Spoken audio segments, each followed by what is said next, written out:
Salams, welcome. Goeiemorgen, goeieand. Welcome to everyone. We don't hear about this often. How the white Afrikaners suffered in South Africa. Just a reminder and a refresher, I came across this article. It's fabulous. I want to share it with all of you. We hear a lot about the Black Liberation Movement in South Africa. But many people forget that there was also a white liberation movement. The white Afrikaners also had a liberation movement. We don't hear much about that. When the white Afrikaner fought to get rid of the British colonial occupation of South Africa, mense. But in this struggle, a very terrible thing happens. When I read this, my heart broke. Yes, like men, the Afrikaner men said, struggle. It's not nice what happened. You know, when you read the story as a doctor, my heart breaks. My heart breaks. So please, this is for sensitive viewers. If you are a sensitive person, if you can't handle stress, please don't watch this or don't listen to this. Some of these things I'm going to describe, it's not nice. As a doctor, my heart broke. Okay, so let's go through it. Okay, but be strong. Let's go through it together. The Boer Afrikaner men were resisting the British forces. They left their wives and children on their farms. The British forces then came to the farms when the men were not there. They gathered the women and children and the babies, and they took them out of the farms and put them in concentration camps with verschrikkelijke, terrible conditions. Yes, like men.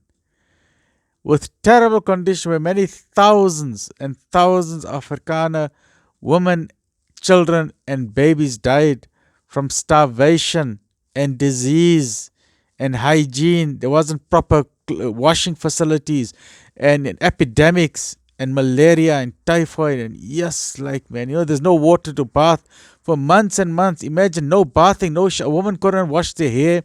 Women didn't have sanitary products. How do you clean yourself after menstruation, after your monthly periods? So women were going through such difficult time. Babies were vomiting. Babies had temperature. Babies were crying in these concentration camps.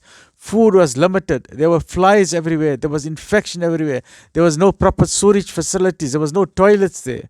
So it was the worst, terrible, terrible conditions. And they tried to break the spirit of the men to say, your women and children are suffering and dying. But the Afrikaner men, yes, like when they stood firm, hulle was baie sterk. I don't know how they became so strong.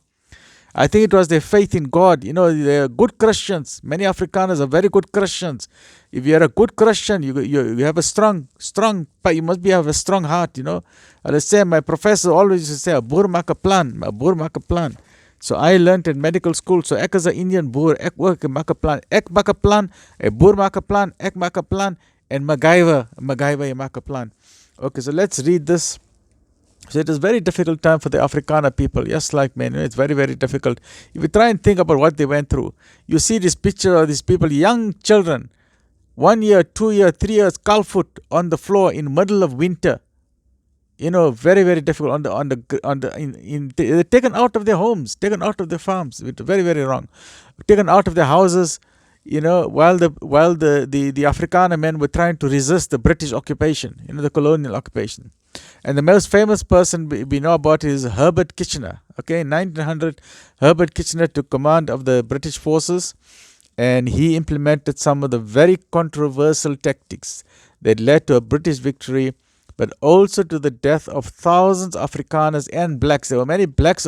There were concentration camps for the whites, the Afrikaners, and there were concentration camps for the blacks. So they're different concentration camps, okay? The British separated them, okay? So they also implemented apartheid. White concentration camp and black concentration camp. This is from the British. And to terrible conditions in British-held concentration camps with terrible, terrible, terrible conditions. As the Boers used a guerrilla warfare strategy,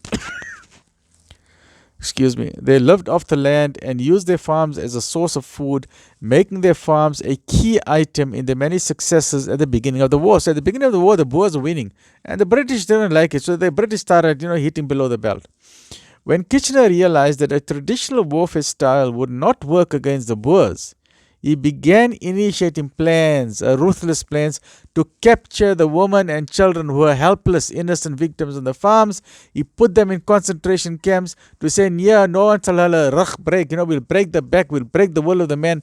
Yeah, but the men, they stood firm. They said, "Yeah, on vech." I don't know if vech is right. We know we're going to stand firm. We're going to fight. So the will of the men were involved in the White Afrikaner liberation struggle. We don't know much about a white liberation struggle. So this was a White Afrikaner liberation struggle. As Boer farms were destroyed by the British under their scorched earth policy, including the systematic destruction of crops and the slaughtering or removal of livestock, the burning down of homesteads and farms to prevent the Boers from resupplying themselves from a home base, many tens of thousands of men, women and children were forcibly moved into the camps. Large epidemics of diseases, including measles, killed thousands, affecting children the most. The vast majority of Boers remained in the local camps of women and children. Out of 40,000 women and children, 27,000 died. Can you imagine? Out of 40,000 women and children, 27,000 died, mainly children. That's like nearly 3/4. It's like 30,000, 3/4 of them died because of inadequate shelter, poor diet, bad hygiene, overcrowding, malnutrition, endemic contagious diseases, measles, typhoid, dysentery. Yes, like dysentery, you get diarrhea. Imagine you have diarrhea in a camp with babies. Then the public opinion changed when the lady from Britain, Emily Hobhouse, came, and there's a very famous picture. Look at, I think it's in the museum somewhere. It's from Lizzie van Zyl. Yes, like you see that picture of Lizzie van Zyl, a small Afrikaner girl. I don't know if she's a teenage girl, but that's a living skeleton. As a doctor, I can tell you that's not a human. That is not a human. She's still alive. She got pipes in her hand, drips, but she's skeleton. She has been starved to death. When Emily Hobhouse from London, she came from London to look at what's going on. When she saw this, she took the photo, she sent it to London to say, "What are you people doing here?" So then it was an embarrassment. Initially, the politicians denied it. There was a big story, like how it goes everywhere. Then it was a big story. Eventually, Emily Hobhouse continued pressurizing, and then eventually a Fawcett commission was set up by the British. But by then, it was too late. Damage was done. Thousands of people had died. So yes, this is just a small reminder that the White Afrikaner people were the first people in the liberation struggle to remove British colonial rule, in the same way that Mahatma Gandhi in India was involved in the Indian liberation struggle to remove British rule in India. So let us just remind ourselves, all of us must remember, the black must remember, the white must remember, the Indian must remember, the colored must remember that South Africa is the home of the Afrikaner people. This is land is ons land. Afrikaners cannot go anywhere in the world. You cannot go anywhere else. This is your home. This is ons land. Afrikaners don't belong to Duitsland or Holland or Amsterdam. Nee. South Africa is the land of Afrikaner people, and we must all live and work side by side. Why? Hoekom? Braai vleis, rugby, sunny skies and BMW. Afrikaners are a strong nation, which is shown by how they came through a British concentration camps. They are tough people. They are sterk mense. They came through a concentration camp. To come through a concentration camp, yes, like it's not an easy thing. Sterk mense. Something kept them going. I think it is their faith in the Here, faith in God, kept them going. They are good people. A boer maak 'n plan. A doctor maak 'n plan. Ek is 'n Indian boer, ek is 'n Indian doctor, ek maak 'n plan. En MacGyver, hy maak 'n plan. Jy weet, South Africa needs Afrikaners, and the Afrikaner people, they need South Africa. And then I like the song I learned from the Afrikaner people. Jan Pierewit, staan stil. Jan Pierewit, staan stil. Goeiemôre my man, dis koffie in die kan. Goeiemôre my vrou. Here's a swinkie for you. So ja mense, verseker die mense, verseker die nasie, verseker die taal. Lekker bly, stay well and God bless. We love South Africa. We love the Afrikaners. We love the blacks. We love the Indians. We love the coloreds. We are all beautiful people. Why? Because we are South Africans and we have won the Rugby World Cup. Braai vleis, rugby, sunny skies and BMW. Lekker bly.